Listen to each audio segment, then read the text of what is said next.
a few mishaps, which is a shame because we were showing off that we were courageous and trying out some new ways of talking about community engagement. We'll start from the start. My name's Tam, and I have got the wonderful Tania MacLeod next to me. Hi, Tania. Hi, Tam. How are you going? I'm good. Now, Tania is with a really great organisation called the North Central Catchment Management Authority. Sounds like a pretty scary formal name, but actually they are, and Tania herself, are all about community engagement and making a difference to our catchment and our waterways and the land around those waterways. Tania's role is the Citizen Science Coordinator. What do you do, Tania? What is citizen science? Yeah, I suppose I better start by kind of explaining what is citizen science. And I think long before the name citizen scientist was coined and became kind of this new sexy scientist or this sexy career, I think everyone has been a citizen science at some stage. So, you know, people using or collecting data to make informed decisions about their lives. So I think I kind of think about, you know, at the very basic level, the citizen scientists observing how much rain has fallen over the past day and having that discussion at the water cooler. How many meal did you get at your place? How many meal did you get at your place? And having that conversation, that sharing of knowledge by community. And essentially, I'd say that citizen science is the collection of scientific information or data by people, essentially. And in saying that, you know, our team runs a couple of citizen science programs, including Water Watch, which again was a citizen science program before that term was coined, where we've got about 60 volunteers that are matched up to local waterways that are collecting monthly water quality information data.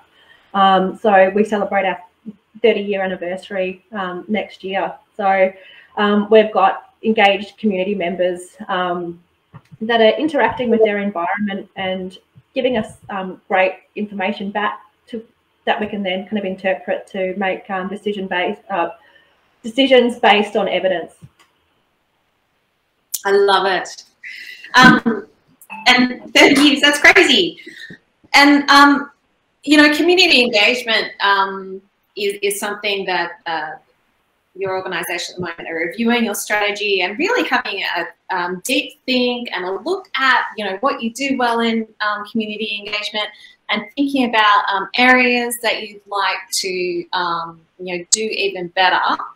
And I know the North Central Catchment Management Authority, not only have you got fantastic, you know, dialogue and opportunities for people to be empowered and participate in finding out about the environment they're in, but also, you know, make decisions about management of that catchment. And I think another great pioneering network that you've established is the land care. And I just wanted to say to our audience out there, if you've got questions or ideas or comments you'd like to share with us, please just pop them in the chat.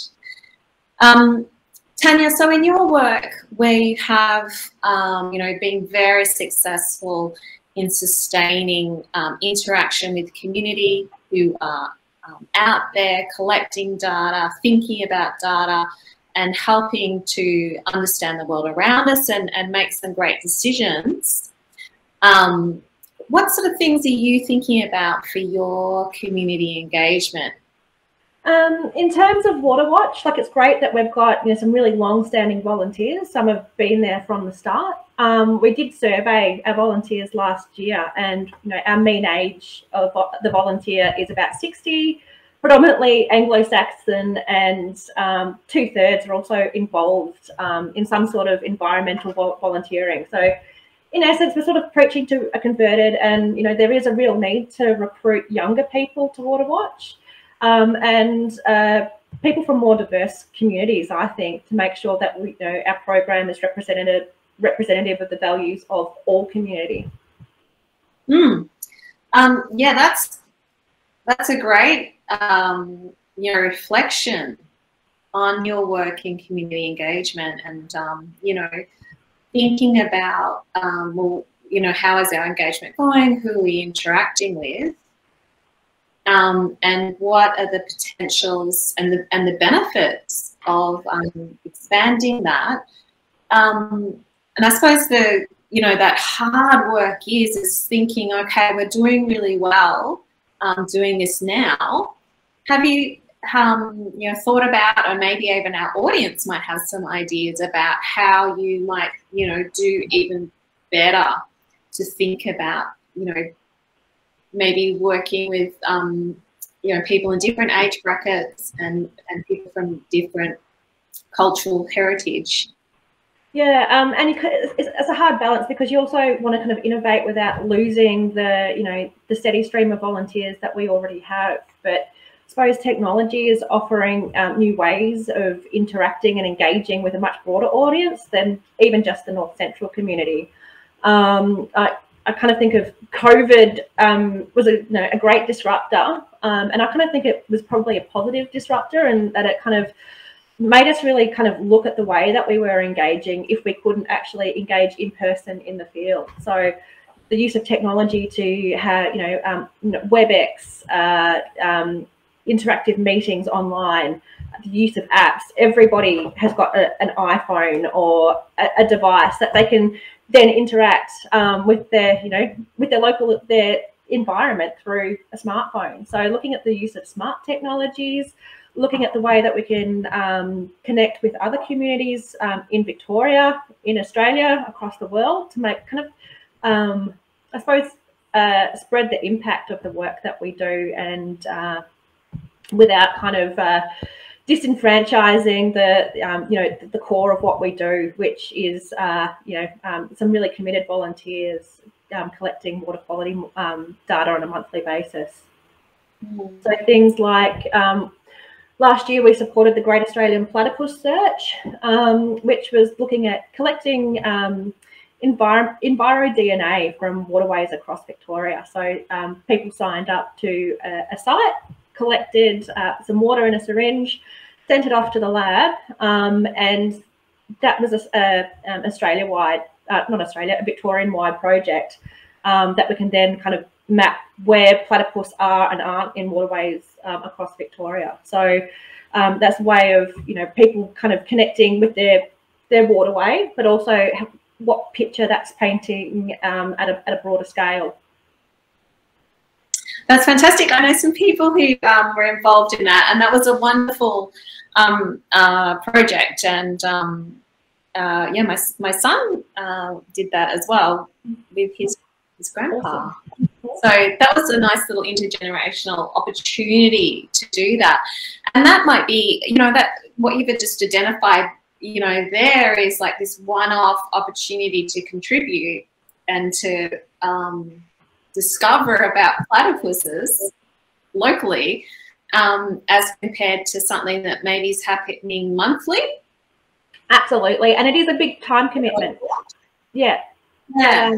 Having something that picks someone's interest, to say, yes, I value that and I do want to contribute in whatever way I can. And if that means taking a biodiversity sample or observation on my iPhone when I'm going for a walk in my local environment, it's taken me half a minute to do, but I'm collecting real scientific information that's going to be used for decision making.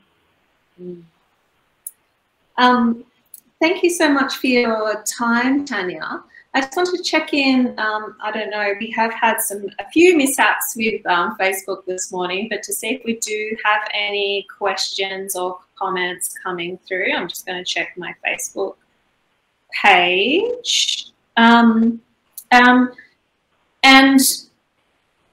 is there anything else you'd like to share with us about community engagement in your work, and maybe the notions of working with other organisations or leveraging off what's working elsewhere to bring into your work, maybe? Yeah, I'm kind of thinking we need to start thinking of innovative ways to suppose, engage with maybe the harder to connect with cohorts of our community. So, you know, 8% of Greater Bendigo population were born overseas. 5% don't speak any English at all. So how can we kind of, you know, broaden what we do to include, you know, a greater cohort of our community, so it's truly representative of our community, and then we can make decisions that affects that community, you know, relatively. Mm. And yeah, that's good, challenging work. But also, you know, just to have it on the horizon, and to be, you know, working on it with your team and with other, yeah, what else is out there in the community is great. Thank you so much for your time today. Thanks, Tan. And sorry that we've had so many technical. I love your persistence. Thank you. I think that's a big part of community engagement too, isn't it? Yeah, yeah, you've got to be in it for the long haul. You do need to be in it for the long haul, and you need to be quite clear about why it's important. Absolutely. Thank you so much. Patience. No worries. Thanks, Sam. Bye.